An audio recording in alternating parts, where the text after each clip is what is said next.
What's going on, everybody? Welcome to another episode of Off the Couch Boxing. I'm your host, Rexx Ruger, watching my back as always and slumping a little bit. Fix him up there. Is, of course, the Alexis Arguello puppet. We're back with another banger of an episode. You know what we do here. Always the most amazing and real boxing conversations going down right here. Legends, luminaries, world champs, and fighters on the come up, all coming here to chop it up with your boy, Rexx. Today is no different. We got our guest, and he is here now, so let's get down to it and chop it up with him and see what's good. Prentice, how you doing, man? Hey, how you doing? Hey, man, I appreciate you doing this, and especially on such short notice, man. My kind of guy, dude. Get right in there and take care of business, right? Yeah, man, for sure. And first of all, man, congratulations, man. I watched the fight card this past weekend. Did a great job with Tiger Johnson, man. Well, what were your takeaways from his performance? It was a good performance. Fought a smart fight. You know, Bocachica was a big, heavy puncher with a lot of power. We boxed him, used our reach, our speed, good feet, and got the job done. Because they had the microphone and the camera on you quite a bit. The focus was really on you a lot during the fight, so obviously we're seeing the fight strategy unfold. We're seeing your advice up close and personal. Did Tiger seem like he implemented the game plan you guys went in there with? Started off slow. Yeah. No, started off slow, what I wanted him to do. But as he got more comfortable and more used to the power, it started to unfold little by little. As you can see, he closed the fight very strong. So that's when it really started. He really got comfortable and it clicked in late. Obviously, you had a fight career of your own. For people that don't know, what was your upbringing like? How soon early on did you get into the sport? I started when I was 12 years old. Okay. Yeah, I won a couple nationals, national Golden Gloves, national POW, national Junior Olympics. I went to Mexico, brought home a gold medal for the Youth Pan Americans. I turned pro when I was 18. I went 21-4-1 as a pro. So I've been around for quite a while. Started in 2000. And what was the push that got you into the sport? Because I've done almost 240 some odd episodes of this. A lot of times you hear the same story, getting in a lot of fights in the street, in school, a father that brought him to the gym and said, hey, you know what I mean? If you're going to fight, do it here. What was your story like? I mean, I grew up in the projects, so I used to fight, but that wasn't what got me into it. My mother boyfriend at the time, rest in peace, his name was Rayshawn Myers. He was actually a journeyman. Okay. But he had to babysit me one day. So he just took me to the gym with him, and I was sitting there. I'm playing a Game Boy. I really wasn't trying to box or nothing like that. Right. But the coach walked up and he was like, "You want to spar?" And I'm like, "What's that?" And then all the other little kids, one being Willie Nelson. You remember Willie Nelson? Yeah. 154 pounder. Yep. Yeah, that's one of my best friends. That's my brother.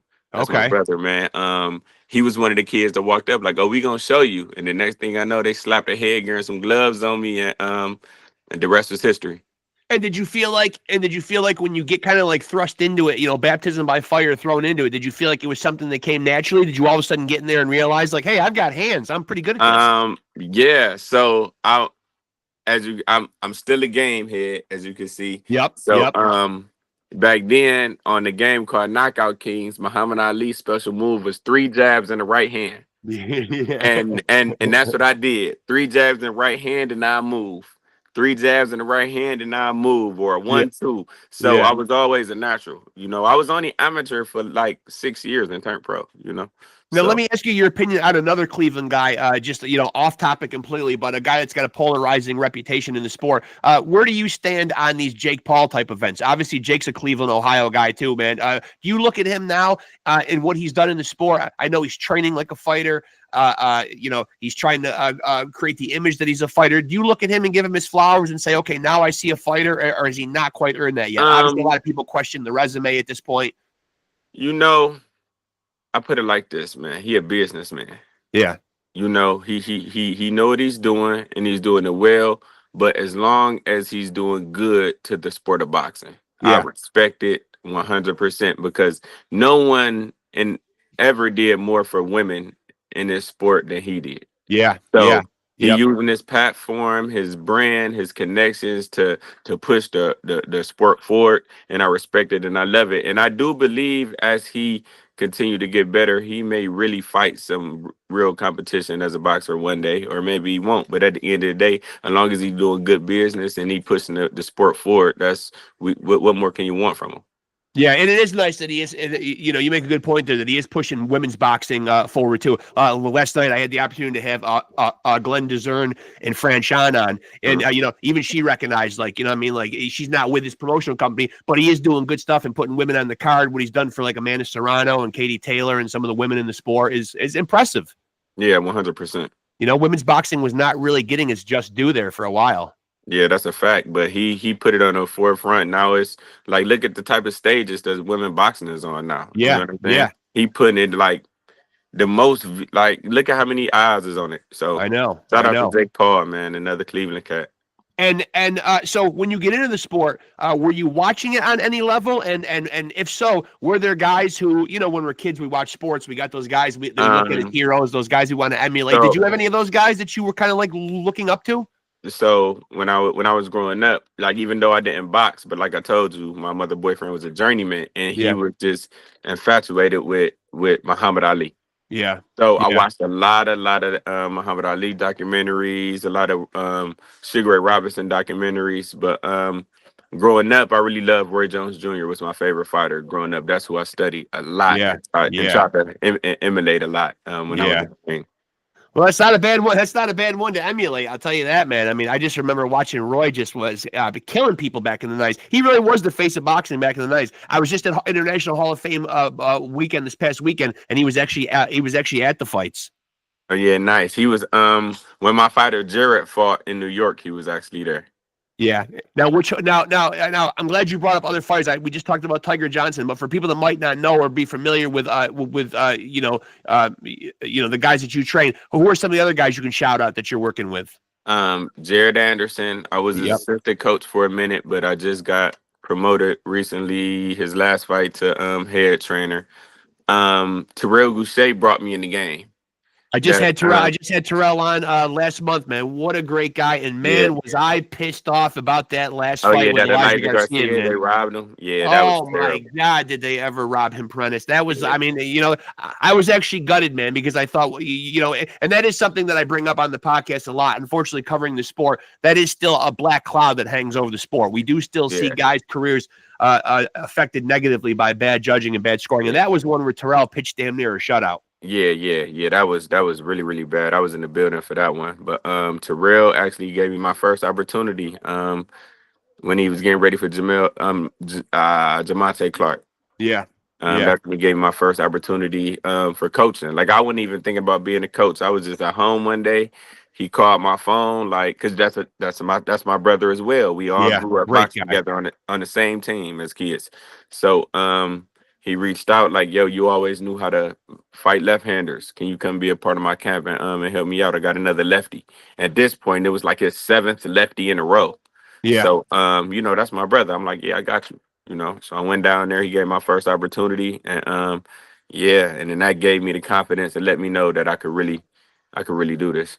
Is it difficult, or like, what's the dynamic like? Because you are, correct me if I'm wrong, you are 37 years old right now, right? Sure. A lot of guys are still, climbing in the ring at 37 years old. You being a trainer and on the young side, how do you balance that dynamic of like being young and working with guys, who are young, who might not say, wow, you know what I mean? Like, you don't have 40, 50 years, in the sport or whatever. I mean, you're obviously starting to make a name for yourself as one of the great young trainers, but have you had to deal with that dynamic yet? Or even felt that inside yourself? Like, nah, not at all, man. Because at the end of the day, I know what I'm talking about. And I had 204 amateur fights and 26 professional.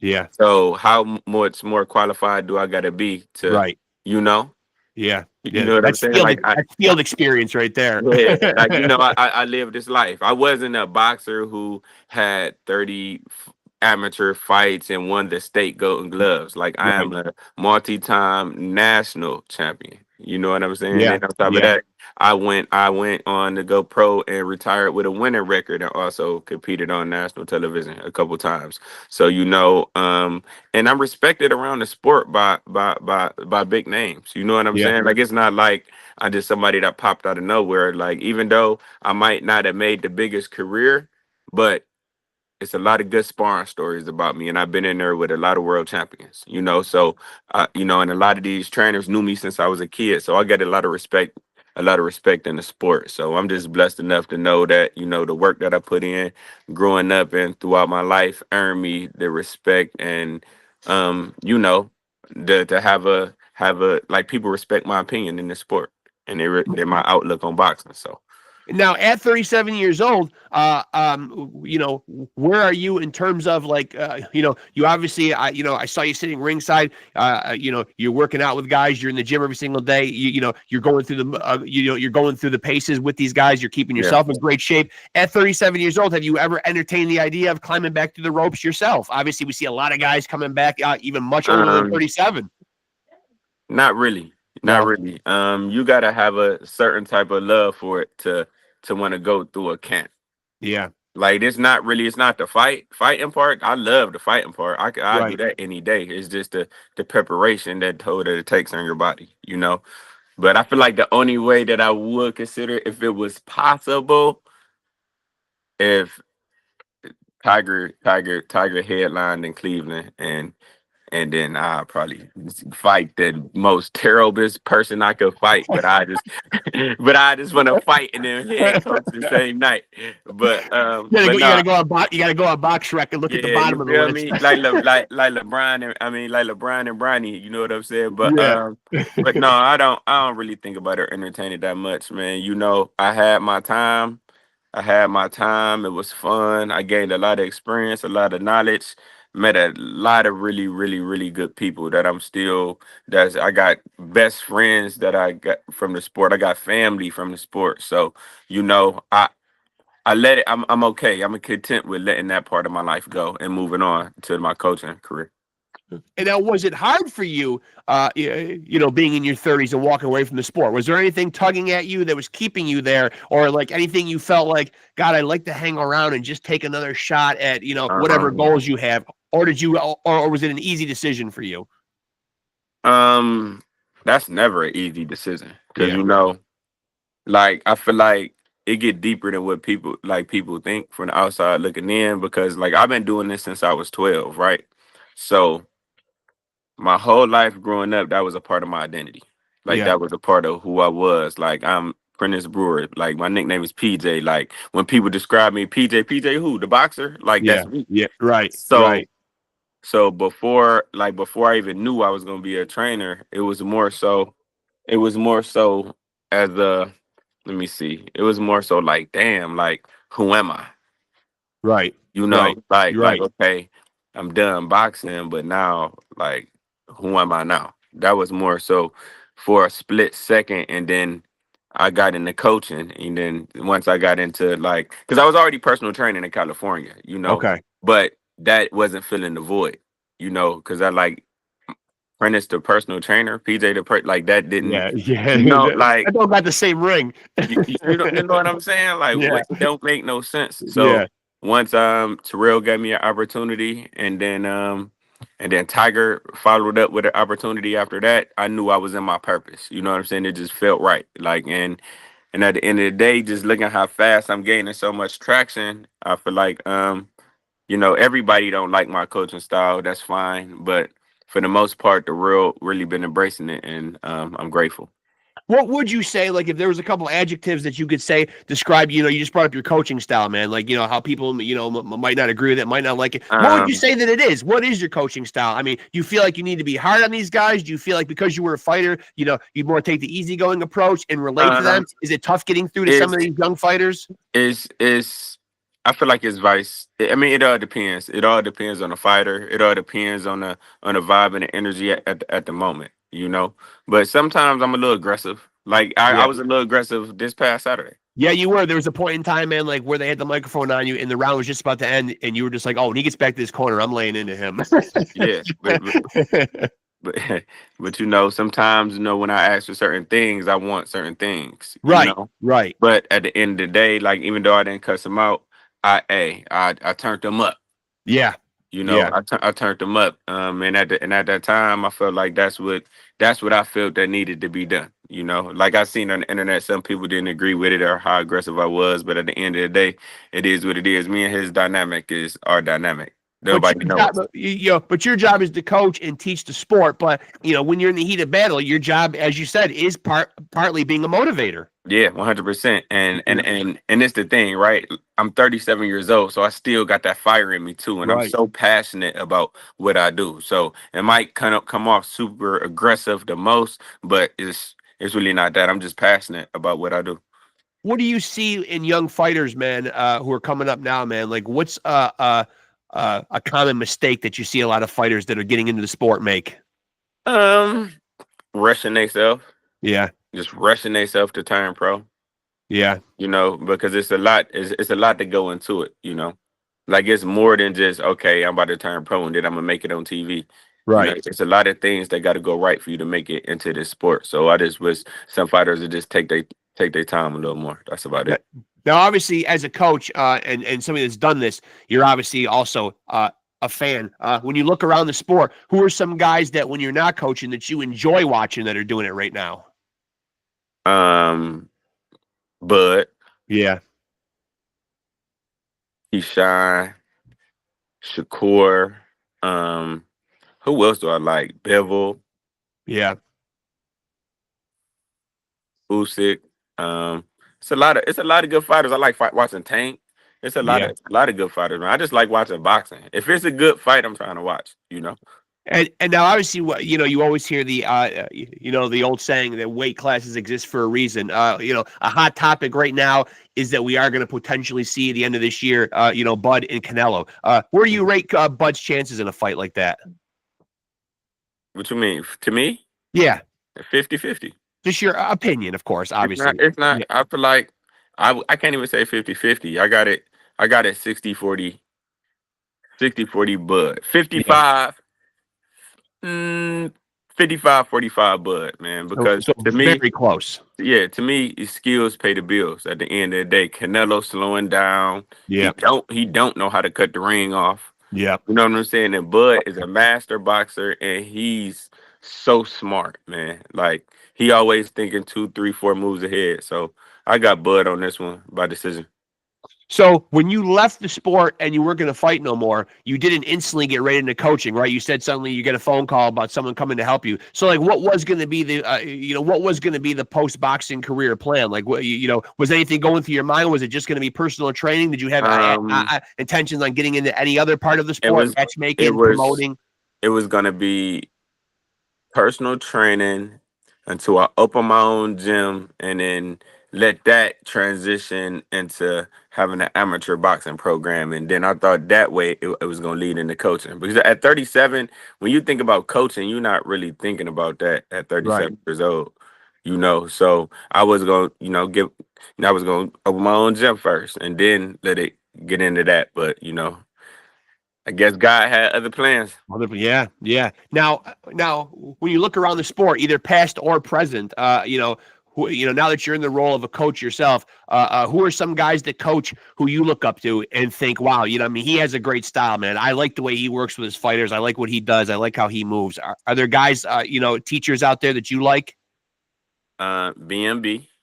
Yeah, B&B, all four. Bomac, Red, Saul, Bernie, like I love all of them. And yeah, all of them real knowledgeable and we all got great relationships. So like I pick their brain a lot, they pick mine. So yeah. B&B for sure.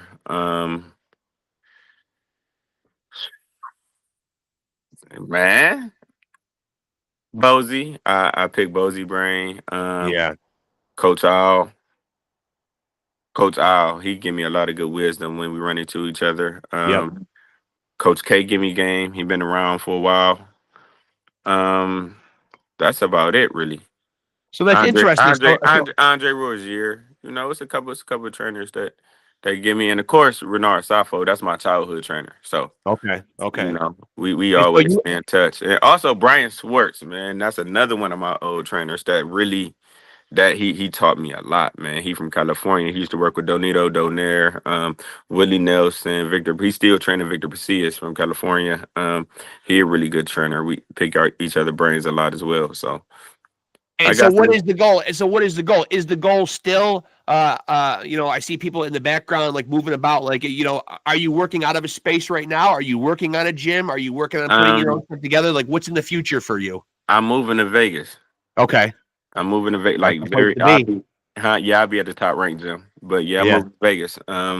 This summer. So And you that's feel what's like up. when you're like a trainer that that's the move that you have to make to really like really up your stable of fighters. Yeah, Just 100%. I got to be mean, there, right? you don't have to, but it makes it easier because every boxer on an elite level gonna flow through Vegas at some point. You Yeah. know, you never know who you can run into, bump into, and I feel like that's where I need to be to provide. You know, like it's all the sparring is out there.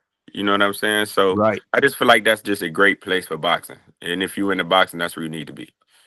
Are there any guys that like would be on like a short wish list of guys that you would love to have pick up the phone and you could dream of working with? Charles Conwell. Okay, okay. And now why specifically him? He's the first name that came to your mind. He might not necessarily be Um, like a household name. I know who he is obviously because of doing what I do, but um, why did he instantly come to your mind? Cleveland. Cleveland. Yeah. Cleveland, and he got so much potential, and I really feel like I could add to his game and take him to the next level. You know, no disrespect to the trainers he got now. You know, Right. Otha Jones and Roshan Jones, but at the end of the day, I feel like it's levels to this, and I've been in this for a long time and got a lot of experience in this sport, and I see certain things that I feel like I can fix and add to his game to turn him into to a world champion. Now, back during your fighting days, like, did you have a, obviously, you're 37, you're retired at this point. When you got into the sport and you were fighting, did you have a calculated plan or an exit strategy, like when you wanted to get out of the sport, like how many fights you wanted to fight or what age you I wanted to be had done by? Me and my coach had no clue of what we was doing. We No, just turned pro. We just just turned pro with some people who wanted to side me and figured it out along the way. You know, if I would have had some better handlers, things probably would have went a lot different. You know what I'm saying? It's hard, trust me, it's hard to go 21-4-1 with no major promoter. You know what I'm saying? So, it was what it was, but I feel like that's what makes me that's a part what's going to make me be a great trainer because I learned a lot in this sport business wise as well through trial and error. I didn't put my name on the dotted line of a lot of bad contracts, yeah, made a lot of bad decisions. You know what I'm saying? So, yeah. but I feel like everything I've been through when it got to kind of my amateur career, my pro career, me turning pro too early, me turning pro with no plan. Like I feel like every single thing that I've been through in my life when it come to boxing was just preparing me to be the trainer that I want to be in the future. And obviously, going through those things is obviously stuff you can pass on to your, to the people that you're training too. Yeah, 100%. I mean, it's all like all that life experience and all that career experience, and especially the stuff you brought up about signing bad contracts. There certainly is Yeah, a dirty side of the business. I think anybody that follows boxing like knows that. I mean, there is a dark side to it sometimes, and there are like vultures out there. yeah, 100%. I mean, are there any fights that have, we're about halfway through 2025 right now. Are there any fights that have taken place already that particularly stick out in your mind as maybe fight of the year or any fights coming up that you might be looking forward to? Um, Obviously, Bud and Canelo is a big one that I think everyone's looking forward to. yeah, I mean, Bud and Canelo, taking Roach too. Yeah. Um, that's probably I'm about glad it. you brought up Tank and Roach too. I'm glad you brought up Tank and Roach part two, because as a coach, I just want to pick your brain because that was one of the decisions so far that have been very polarizing this year. How did you see that fight shaken out? It was a close fight. That was one of those fights I was watching where I wouldn't have been mad with any three of the decisions it could have been. Yeah, That yeah, was a fight where any mini, money, mo. you know, so where you really couldn't be mad. It was a very close, competitive fight. And if you're in Lamont's corner and you're his trainer though, and you see Tank take that knee, you're probably upset if it doesn't get scored a knockdown though, right? Yeah, 100%. Yeah. I mean, that's Yeah, a tough spot. That's a tough spot. I mean, yeah. It was a little weird, like, but yeah. yeah, it was Called one like an time he audible, did take a knee. timeout. I mean, Yeah, like, hold on, bro, this shit in my eye right quick. Hold up. and so what's next for you? Like, do you have anything coming up immediately? Like, will you be traveling out to anywhere? Like, when is the next fight? When's the next time you'll be you'll be in the corner of a boxing ring? Right now, this is actually like one of the first times where I come back from a fight with nothing scheduled. You Nothing on the know, like agenda. in Yeah. in like 3 years though, 2 or 3 years, like it's been going nonstop. So this is one time. So I feel like I might chill for a couple months, spend some time with the Yeah. kids, you know, Yeah. the family. So Well, especially since you're moving. I mean, anybody that's ever packed up their shit and moved, man, knows yeah. that even that in and of itself is a big job, time consuming, and Oh man, yeah, sure. and so, obviously you mentioned some of the names that you're working with. I think Tiger is a phenomenal talent, man, who's got such a ceiling of going to be able to do great things. How would you like to see him moved, and when would you like to see him in a world title? I know you're not maybe on the management end and on the promotion end, but how would you like to see him moved? One or two more fights, and then I'd like to share the ring with Brian Norman. Okay. Yeah. So that's a big so that's a big jump up. So that's the so you feel like he's world title fight ready in a couple more fights. Yes, one or two. I feel like we will be 100% ready. And now with all those belts that are at welterweight, you specifically say Brian Norman. Is there something, without giving away the game plan, is there something that you see specifically that makes you want to go that route? That's the easiest fight to make. We both are top ranked. We both are top ranked. He's a great fighter, and at the end of the day, it is what it is. You know, we've been getting pushed. We getting pushed like competitive wise our whole career. You know, ain't nothing came easy, and we ready to take on all challenges. So, like, why not go for the world champion? Why not prove ourselves like we've been doing so far? And now Tiger's currently at 147, but where do you see his ceiling? Do you feel like that's home for him, or do you think he'll explore other weight classes eventually? I think he's going to be around. He's going to be around at the 147 division for a while. Yeah, for a while. Hopefully we could go undisputed, and then we figure it out from that point. Yeah. Well, man, listen, I appreciate, me, especially on such short notice, man. I appreciate you coming on here and chopping up with me, man. It really was a pleasure, man. And certainly wish you a lot of luck with the move out to Vegas, man, and putting your roots down there, man, and getting shit going out there. And for sure, keep in touch. When you get out there, when something's popping or whatever, we'll jump back on here and do it again. I'd love to have you back. For sure, I got you. Appreciate you for having me. Yeah, I appreciate you, Prentice. Thanks, buddy. We'll talk again soon, my friend. Thank you. Yeah, for sure. All right. There he goes, folks. Greatness, Prentice Brewer. Pretty damn good pro himself, 21-4-1. Cleveland, Ohio, stand up. Man, I'm starting to realize, man, there's a lot of good boxing comes out of Cleveland, man. You got the Abdullah Mason and his brothers, man. Say what you want about Jake Paul, but he's helping put boxing on the map. Guys like Prentice, man, they're out there, man. Shout out to Cleveland, man. God damn. I thought we here in New York built them tough, man. But, they're coming out of the woodwork out of Cleveland, man. Great fight town, man. So absolutely amazing. And I want to let people know that Prentice Brewer, I just asked him about being on the podcast literally an hour ago. And here we are, man. A guy that gets things done. Hey, how about in 30 minutes, he says. I like that. I like the way Prentice moves, man. Get it on and get it done, man. So shout out to him, man. I had a time slot open. I was just reaching out to people to set up potential interviews. Prentice jumped right on there and said, I got you, man. 30 minutes, I got you. And here we are, man. Just had a great conversation with a great young trainer. Just watched him in the corner. They had him mic'd up and had the camera on him a lot during his Tiger Johnson's last fight, giving great advice. Just watching him work was amazing. As much as I like to watch the fights, I love to watch a great coach doing his thing and hearing the narrative that's playing in his head as to what he wants to see his fighter doing out there. So, shout out the TV network. I believe I was watching the fights on ESPN. That was on the Keyshawn or the Davis brothers on an undercard. But anyway, they all kind of blur together when you're watching so many fights. But shout out to that network, man, for letting us see a behind the scenes look at how Prentice Brewer does his thing and works with his fighters. And congratulations to his fighter, Tiger Johnson, who looked absolutely fantastic. And you heard straight from Prentice's mouth, man, a couple more fights, and we'll see Tiger Johnson in the world title fight picture, hopefully. Instantly calling out Brian Norman is an easy fight to make, both with Top Rank. So I agree with him there. Just great chopping it up with him, man. Another great interview in the books. Prentice is one of those guys that could pick his brain all day on boxing, man. Just a great conversation. Definitely be having him on again. Hope you guys dug that episode. And now, here's where your boy goes into promotion mode. Make sure to like, make sure to follow Off the Couch Boxing and Pod Scum. That's two separate podcasts, but we're on the same Facebook channel. So go check us out for all your pugilistic needs. If the fighting game is your thing, tap into Off the Couch Boxing. If music, arts, entertainment is your thing, tap into Pod Scum. Irregardless, you'll find out updates on new episodes when they're dropping and who's on those episodes, and any other big news that's popping off in those two specific worlds, boxing and music, arts, and entertainment. If it's popping off, I'm throwing it up there, man. You will be informed on both fronts.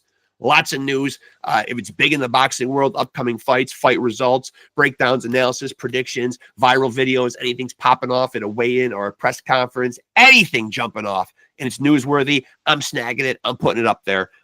Really the same goes for music and arts, but specifically you're watching Off the Couch Boxing right now, so I'm dealing specifically with boxing. So stay tapped in. And of course, if you're on this channel right now, like, subscribe, smash that notification bell to stay tapped in. You know what we do here, man. That's why we are the undisputed, undefeated heavyweight champion of boxing podcast. And I got good news. You too can be a champion. All you got to do is continue to keep your little peepers watching Off the Couch Boxing, continue to stay tapped in, and continue to roll with the champs. Peace.